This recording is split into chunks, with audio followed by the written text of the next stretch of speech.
Hey folks, and welcome to War Thunder with Flying Dodo. In this short episode, I'm going to be talking about the new F6F-5N introduced with patch 1.65. It comes in at a 4.7 battle rating, and while I haven't looked up the specs, it appears to be pretty much the same as the other F6F, but with 250 cal machine guns removed and some 20mm cannons installed in their place. The appearance is slightly changed, as you can see. It has some kind of pod on the right wing, and the 20mm cannon barrels stick out of the wings a fair bit. This is my first flight out with this plane, and as such is completely stock. Of course, this means performance is nowhere near what it will be in spaded form. To start with, while the F6Fs aren't great climbers to begin with, stock, it's absolutely dismal. I tried climbing for a while, but finally just gave in to its limitations here and went for it. I mean, at 4.7 BR versus the Britts, even spaded, I wasn't going to be able to come close to matching their climb rate, so what the hell, why not? My first target appeared to be a Mossy down low, so I fly over him, turn over, and dive in behind him.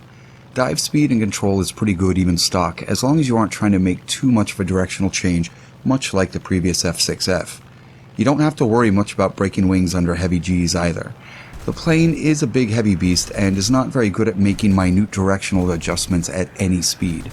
As this plane is stock, I'm of course running stock belts. I'm having trouble getting a good line on him, but do make a few connections.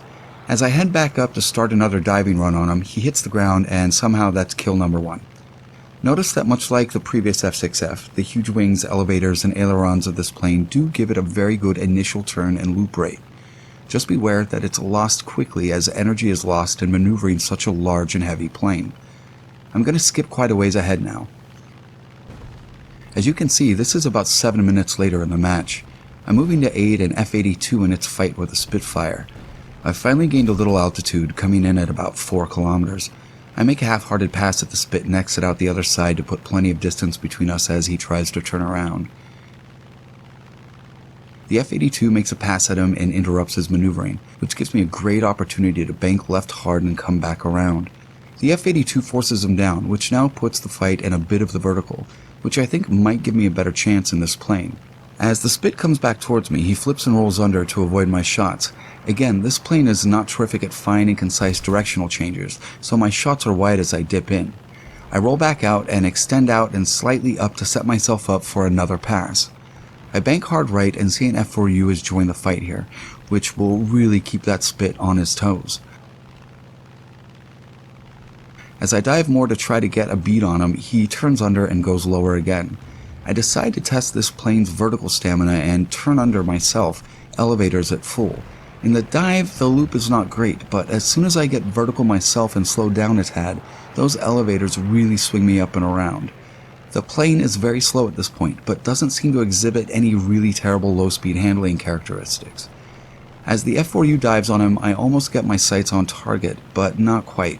As the Spit outmaneuvers the F4U and F-82 and begins to try to climb away, he puts himself in my sights and I get a pilot knockout. The Spit did a damned fine job for as long as he could, but these 3-to-1 odds were just too much. As far as the F6F-5N is concerned, I think it's an okay plane and probably fine at its BR.